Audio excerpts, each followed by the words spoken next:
Hello everyone, I'm Guillermo from Fortivo Music Channel, and welcome to Music Talks, our video podcast series.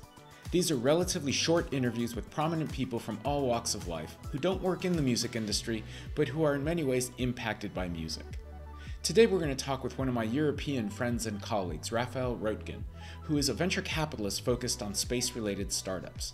Actually, that's really selling him way short, because he's also an entrepreneur, educator, philanthropist, author, and public speaker, all in the pursuit of helping to make Earth a better place for humanity now, while also helping us to become a multi-planet species in the future.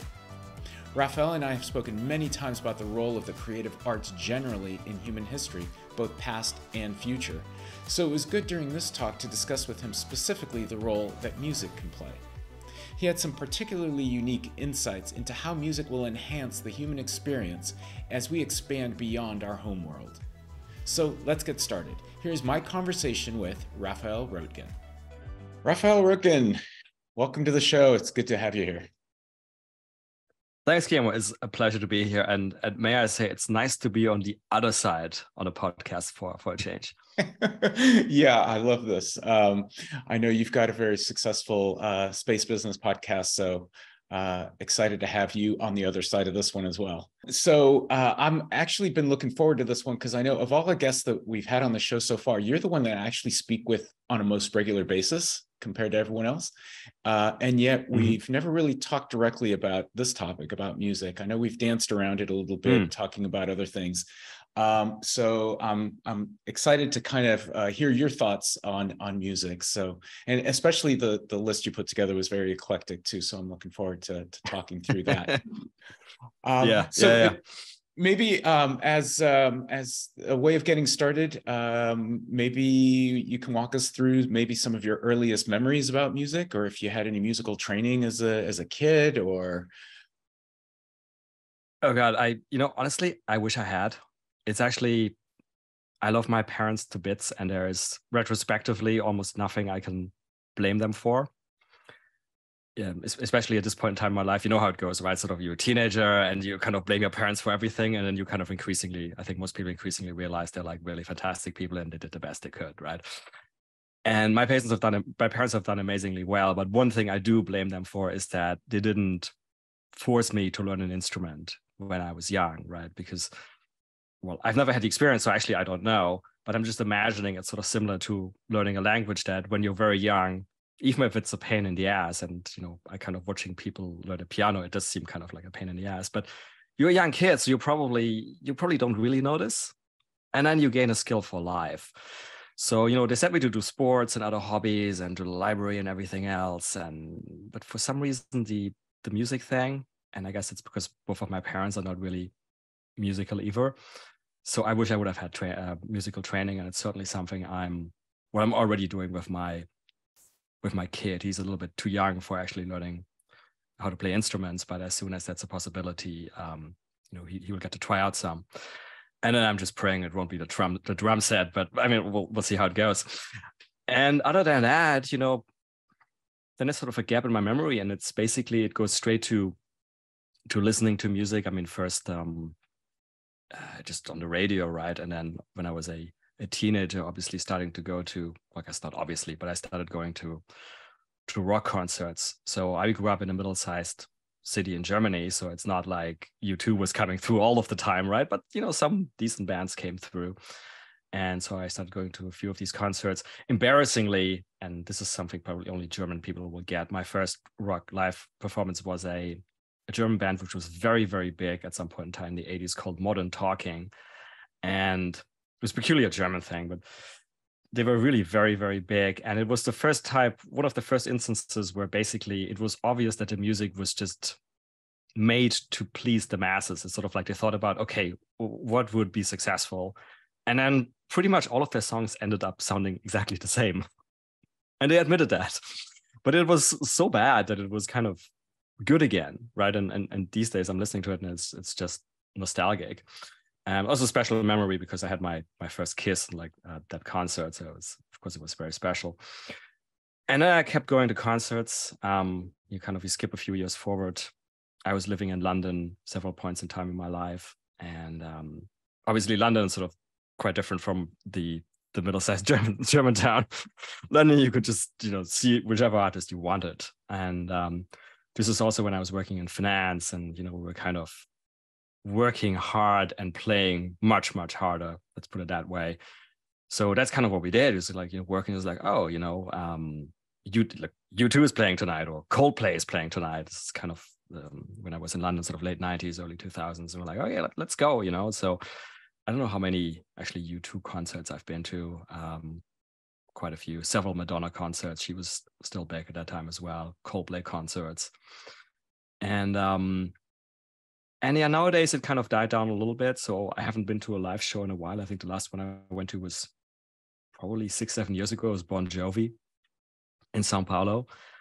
But I kind of would like to go to one again. The one I would most love to see right now would be Imagine Dragons. Yeah. Very cool. Well, I didn't want to interrupt you as you went through all that, but I want to go back because you touched on a lot of great points. So first of all, let's start back with your upbringing. It's interesting, the challenge as a parent, trying to figure out how much to push your kids or not push your kids. I know I hated my parents for making me take classical piano when I was a kid, and now I don't play piano that much anymore, but I value that foundation that they gave me.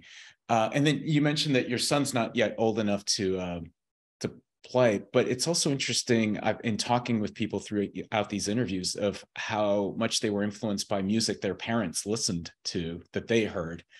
So even if he's not old enough to play, like, is he listening to your music now? Yeah, I think he is, because obviously we do things like we ride in the car together. And so, speaking of Imagine Dragons, the other day I was riding in the car and I put on, I forget if I put on or it came on, like one of the Imagine Dragons songs. I think it may have been Thunder. I don't remember which one. Oh no, it was Mouth of the River. And he turned to me, right? He's like, not even 5. He turned to me. He was like, oh, Dad, I love this song. I was like, oh, okay, you know this. Wait, how old is he? 4.5. Yeah. Nice. Yeah, it's interesting how you get early memories getting embedded in your brain through things like music and the influence even from what your parents are listening to. From there, you kind of flash forward it up to Germany. It's interesting because of all the guests we've had so far, you have the most international background, coming Germany, living in London, the US, Brazil. How has that influenced your musical taste, or has it? Well, the nice thing is that, and I think this is something we can touch upon probably again later when we speak about, going to space and as humanity, right? And humanity is multifaceted and very wonderfully diverse, right? So the nice thing is that all of these places and including their music, have left a mark on me. And to this day, I enjoy listening to German music, and I keep discovering contemporary German music, like German pop, and there's some very, very, very big people. Again, like probably nobody would know outside of Germany, but there's artists like Mark Forster, and Germany, certainly in German-speaking countries, he's a very, very big deal. And and I lived in a few other places as well. So Brazil, I lived in Brazil for 8 years, and I certainly enjoy listening to Brazilian music once in a while. And there you just have incredible diversity just within the country. It goes from música popular brasileira, MPB, to obviously the traditional sambas, to something that's we call it funky, but it's basically like rap. And then you have some really other cool bands as well. So on the extreme hard rock side, you may know you have Sepultura. They're actually even big internationally. So wonderful diversity just within Brazil as well. Obviously, I lived in the US as well. And I lived in the US, I went to college there. So this is in the 90s, dating myself. But that's when you had all of the alternative bands, right? So I was listening a lot to Green Day, was certainly a favorite. I caught the beginning of Nirvana, but that's kind of was over before I really moved to the US. Then when I was in college, they had concerts, shows on campus. I went to Penn, right? It's a big university. They had shows on campus. It was quite cool. So Sonic Youth came through. I remember that. George Clinton and the P-Funk came through. So yeah, every place I've lived in, I've kind of kept some of the music as well, which is quite nice. You know, it's funny. I didn't even notice until you were talking through it. Just even if you take the stereotypical or the stereotypes of different cultures, and the stereotype of German culture and the stereotype of Brazilian culture, and to the extent that their music probably reflects those cultures, those seem to be at polar opposite ends of the spectrum. Yeah, but that's probably because you're now thinking of like Germany equals the Oompa Oktoberfest music, which of course does exist, and Brazil equals samba, which of course does exist. But the point being is that it's just an incredible variety and diversity within those countries. Obviously, probably a little bit more in Brazil because it's so multicultural. Like society is multicultural, right? And it's just a much bigger country. But yeah, it's fun to discover those. And sometimes you don't know until you move there, right? So when I moved to Brazil, I probably only knew like the samba, and I knew a little bit. There's a music style from the Northeast. It's called axé, and it's also sometimes popular outside of Brazil because it's like basically carnival music. But it's kind of all I knew. And then I moved to Brazil, and for example, the other thing you have in Brazil, it has like its own type of country music, right? Which makes sense because you have these vast farmlands, right, in the center west, and yeah, they have their own country music style, which is really cool music too. I never really thought about that country music from Brazil. It's funny because I'm from Argentina, and of course we've got the equivalent, you know, gaucho music, you know, from the plains of Argentina. But yeah, I never really thought about that in Brazil. I think I also always lose sight of the fact of how large Brazil is as a country. It's massive. So it makes sense that it would have just as massive a variety of music. Yeah.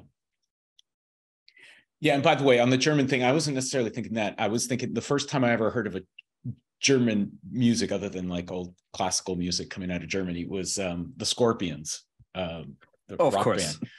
But they sing in English, right? So it's a little bit It's a little bit different. But you get these things sometimes. I don't know why it tends to happen in the German-speaking countries.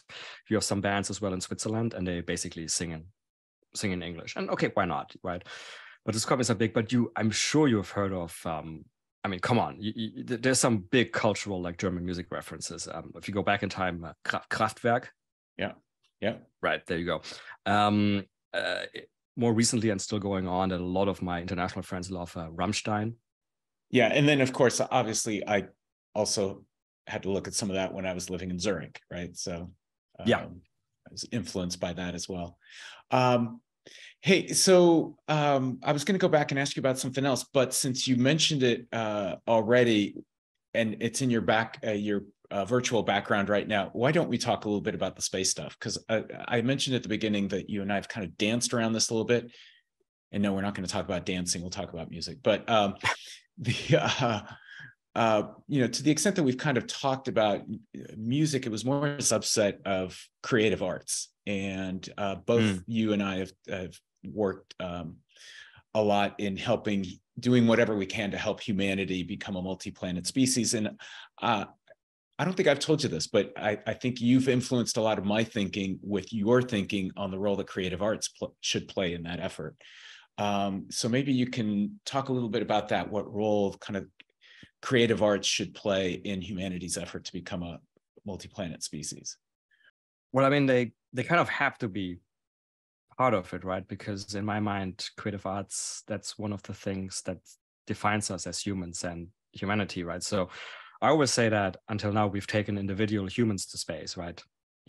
Somewhere between 600 to 700 people from memory, right? Mostly government astronauts. And now, of course, you have an increasing portion of commercial astronauts and private space explorers, right? But it's like a handful of people, individual people, right? So we haven't really taken humanity to space, and taking humanity to space, let alone if that means settling in other places, right? Whether that's a O'Neill type space station or the moon or Mars or whatever. Settling in other places, I think we have to take everything along that kind of defines us as humanity, and so certainly the creative arts are part of that. I mean, there are other parts, right? I mean, having families, reproducing, that's a really big one. We probably haven't done enough research on that, but the arts are part of it. So that's one reason why I care about that, because I think the engineering stuff is sort of straightforward, and it's either solved or is being solved, right? Now, if we're getting serious about it, we have to start thinking about the non-engineering side, and arts is one part. There's other parts, by the way, which I know we're not going to talk about today, but just to mention it 1 minute, it's like, we have to talk about, again, we said a lot of places, societal structures, governance, and all that kind of stuff as well. How to set up an economy, all that kind of stuff is important as well. But the arts is certainly one part. And the other reason I think why arts are important is that creative arts, including music. I mean, this is probably a little bit more on the written side, writing and movies and stuff, but music can help as well. Arts can help us as humans make sense of what's going on in the world and changes. And I think that's going to be important because, what we're probably witnessing with space right now, and a few other technological developments, by the way, is that as quite often, probably as always in history, the technology is running ahead of everything else, ahead of politics, or ahead of law, ahead of just general human perception. And this is when you suddenly then you need the arts to come in and via stories and paintings and maybe even music try to help humanity make sense of what's actually going on. And afterwards also to help document it. Well, and even technology influencing music, as new music types of musical instruments are created, new different ways of recording and producing music and sharing music and things like that. I just realized also as you were just talking about this, that you probably have a better perspective on this than I do at this point. And so maybe you could share a little bit on the dearMoon project, speaking of taking creative arts into space, especially like who's going to be a part of this recently announced crew. Maybe give a little bit of background on the project and then some of the specific folks that are going to be a part of it. Yeah, sure. So I'm hugely excited about dearMoon. I mean, for all of the reasons I just mentioned, I think this is a very, very important mission and the first of its kind that I'm aware of. So this is a very successful Japanese e-commerce entrepreneur, Yusaku Maezawa. Basically, he has bought a Starship for a circumlunar flight, so an Apollo 8 style mission. And he's inviting 8 artists in the broadest sense to come with him. I mean, when the mission is going to happen is going to depend on Starship development. I mean, could be within the next 2 years or next 5 years. I mean, who knows? Hopefully within the next 5 years. But so the crew was recently beginning of December. So this is a mission where there's no professional astronauts on the crew. There's no pilots. There's no like scientists, engineers. This is all artists, right? So my understanding is, for all that we know right now, is that there are no professional astronauts. But honestly, I don't know. Maybe there are, and this just hasn't been announced. But for what we know right now, is basically Yusaku Maezawa, the Japanese gentleman, and 8 artists. And it's obviously a fully autonomous vehicle, but I mean, you never know. NASA could still. I think NASA has some point in time this year, they told Axiom that like, look, all of your future missions have to have at least one professional astronaut. So maybe they end up doing the same thing with the Starship. But be that as it may, I think that the key part of the crew here, or why it's so special, are the artists. And so they were publicly announced beginning of December 22. And it's a wonderfully diverse set, and it includes, photographer, documentary filmmaker, very successful sort of space evangelist, Tim Dodd, the everyday astronaut, Steve Aoki, right, very, very famous DJ. It includes a Dev Joshi, a very young, very popular actor from India. It includes a very well-known Korean musician. So it's a wonderfully diverse crew in terms of cultural backgrounds and in terms of the arts that they represent. So I think it was really very well chosen, and it has huge potential in terms of, generating output, I think. Yeah, and it seems like an embodiment of the philosophy you were just espousing, right? Starting to take humanity up there, and then using the arts to help tell the stories and to kind of make sense of what's going on and the expansion of technology. Yes, and those guys are probably, I'm just going to guess that they're the best ones that will go to space so far in terms of being prepared, to have that artistic sense and output. I mean, as you know, we have had people with artistic affinity go to space, or like, Nicole Stott, obviously, as an example. But this mission is specifically about the arts, and the people were specifically chosen for being artists. Yeah, I wonder to what extent there was a pivotal moment with Chris Hadfield doing his music video Yes. from the International Space Station, and having the video go viral. I think that probably was kind of a wake-up call that, hey, maybe there is a role for creative arts in space. Oh, absolutely. I think to this day, Chris was on my podcast maybe 6-7 months ago. I forget now whether it was on my podcast or somewhere else. He basically introduces himself as like, hey, I'm Chris, I'm a former fighter pilot, an astronaut, and a musician. Yeah, beautiful. All right, speaking of music and space, why don't we get to your playlist? So you kind of had a homework assignment to create a playlist if you were going on a long-term space mission. Tried narrowing it down to 10 songs. You came up with 14. I know it's a difficult exercise for anyone. I've had a difficult time trying to narrow my list down to 10. Yeah. So maybe you can kind of run us through some of the songs here, maybe all of them, and how you put it together and what your thought was about how you crafted it. Yeah, it was a little bit of an ad hoc exercise. I mean, as you correctly point out, narrowing down to 10 is extremely difficult. And obviously I finished this and kind of probably the same with you and the other guests, I'm assuming afterwards you thought, oh, I should have put this other one. Oh, this one is missing and this one is missing. But narrowing down to 10 is very, very very difficult. So let me remind myself what I put on there. So if I go basically from the beginning to the end, the first one was Andrea Bocelli, Conte Partirò. So that's the Italian version. I specifically put the Italian version. As you may know, there's an English version of it, which is called Time to Say Goodbye. And that one I don't like because, I think it's actually a stupid translation with all respect to the people who translate it, but it kind of it changes the meaning from the Italian version. The Italian version it's not about saying goodbye at all. It's about sort of leaving together with somebody who's clearly extremely important to you, probably your partner, and exploring. And you can go through the Italian lyrics, and this is all about exploring new countries, new worlds together. And there's a lot of excitement in the song. And this is just, of course, a very beautiful classical music song, as well as like an aria. And so that I chose because of that, feeling of, okay, going out there, exploring new worlds, ideally with somebody who's very close to me. The second one is David Bowie, Starman. That's probably sort of a predictable choice. I don't know whether that came up on other playlists you received, but it's just a very cool song. And one of the David Bowie songs had to be on there. Third one is Drops of Jupiter, Train. So we were talking before about, or I was talking about being in the US in the late 90s. I think Drops of Jupiter is actually 2000, 2001, but it's kind of the back end of like the alternative music sort of movement from the 90s. And so it's very representative of a period of my life where music was very important, like when I was in college. And then of course, Drops of Jupiter, right? Like the lyrics are full of sort of space references. There's sort of like, oh, Venus blew your mind and all of that kind of stuff. Then the fourth, there is actually another David Bowie. Well, it's originally a Queen song, but this is the version I put is with David Bowie, Under Pressure. And Queen is one of my favorite bands. Again, this is sort of more of this is not even when I grew up. This might have been something that I listened to when, as you were mentioning, that when my parents were listening to it, or my older brother, who's quite a bit older than myself.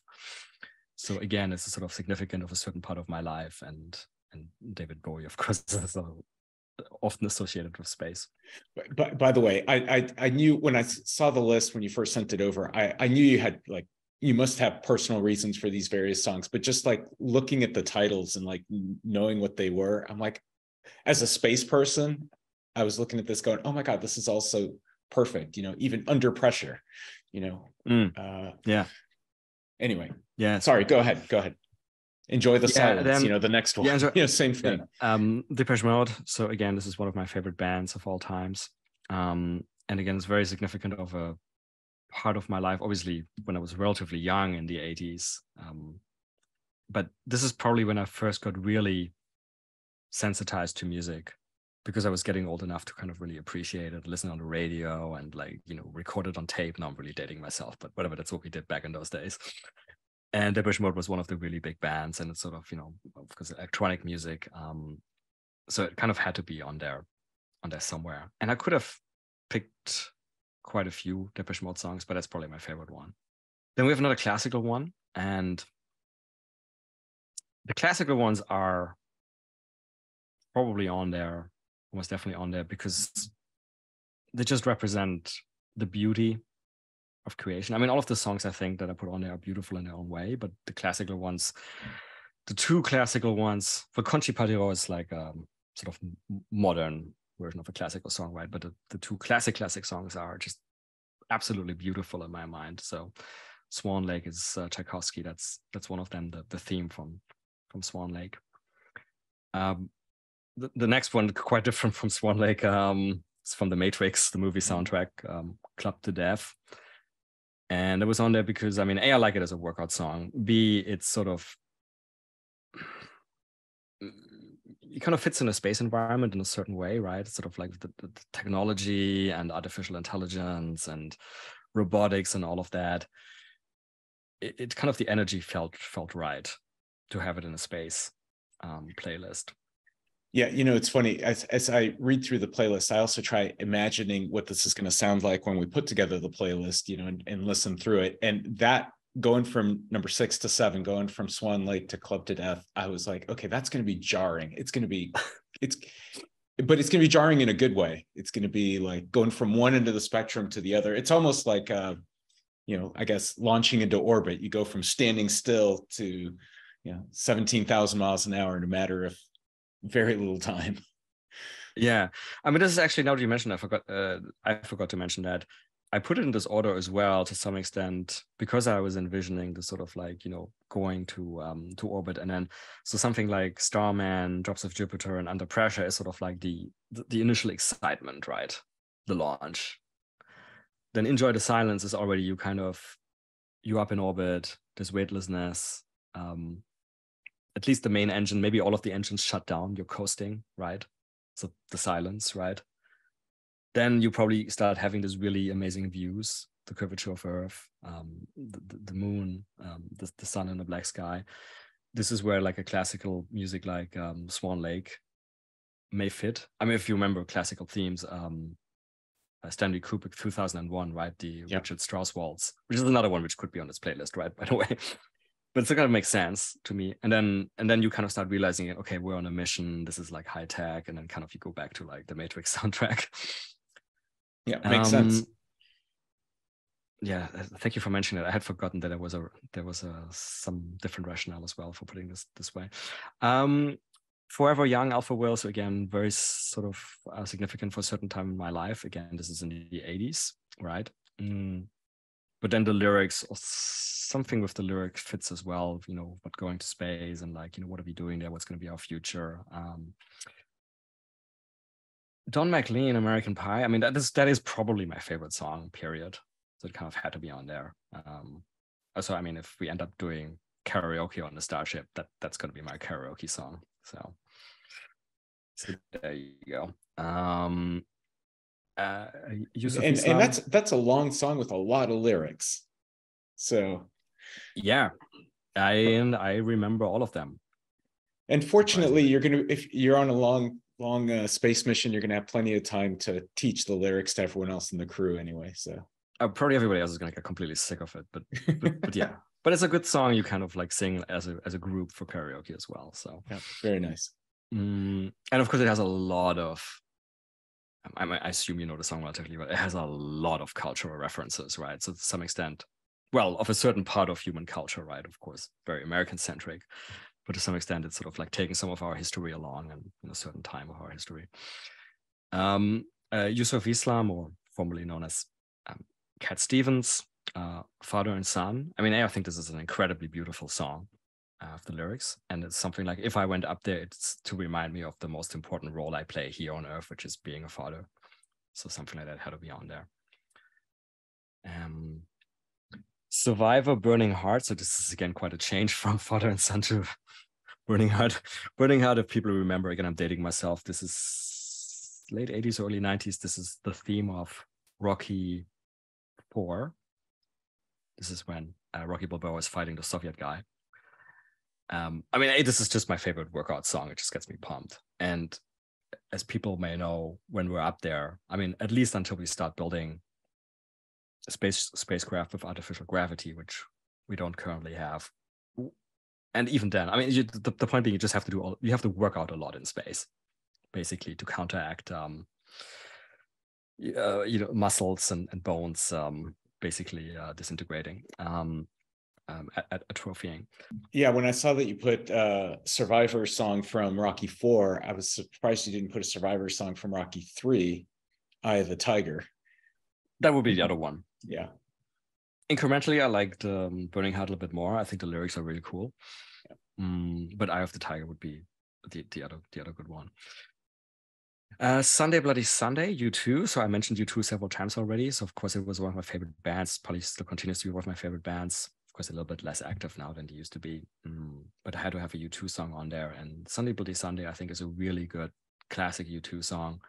It's also something that I guess, I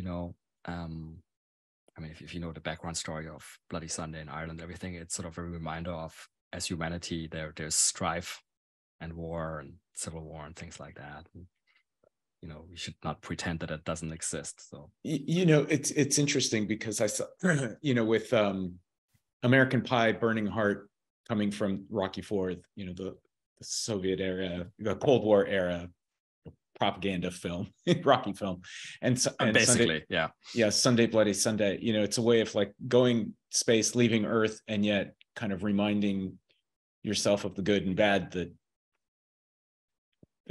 happens back home, with cultural clashes and borders and nationalism and things like that, and how in space, I guess it doesnn't matter as much because out there we're all Earthlings leaving Earth. So, yes. Very cool. And then you bookended with another Bocelli tune. Well, I think I forget now which version. The version I put is Bocelli singing. I mean, there's many great opera singers who have sung this tune. I mean, it's one of the most famous arias there is, right? Nessun Dorma from Puccini's Turandot. I think it's the most beautiful aria. That may be stereotypical. There's probably a lot of people who would say that, but it's just an incredibly beautiful piece of music that sort of represents the beauty that humans are able to create. And again, it's something that, as you're out there contemplating the beauty of space, it might be quite fitting. And actually, the real bookend is, which I realized this doesn't make much sense if you just listen. It makes less sense if you just listen to it. I don't know if you had a chance to actually watch the video. This is a sort of a video that went viral about 15 years ago or so. So Where the Hell is Matt? And this is basically this kid, not kid, I mean, whatever, I forget, maybe he's a guy in his 20s or so. He's traveling around the world and he's just like doing this silly dance in places all around the world, like literally all around the world. So like, including like, places you wouldn't expect, like the demilitarized zone between the two Koreas. And he just starts doing the silly dance and the people just join him in. And that's like the real reminder that humanity is multifaceted. We're all one. Everybody enjoys dancing. Everybody enjoys good music. Yeah, sort of a unifying bookend. It's funny because one of the nice things about doing these interviews is I get to learn a lot about different music, stuff that I'd never heard of before. And when I saw that one, I was like, why did he end with that one? Like, what is that? And so I'm glad you explained that, because it totally makes sense. You'd have to watch the video. If you just listen to the sound, the audio, I think it's basically based on like a Bengali poem, which I'm told is very beautiful, and it kind of fits, but what matters here is the video. Well, that is a very cool list. I'm excited to put it together and listen to it and pretend I'm on a space mission. So thanks for putting so much thought into it. I appreciate that. Yeah, so maybe that's probably a good way to kind of wrap this up, because for me this has been very, very cool listening to how you view music and its role within humanity, because I think one of the interesting things with you working so hard to help make humanity a multi-planet species is you personally have to spend a lot of time thinking about what makes humanity.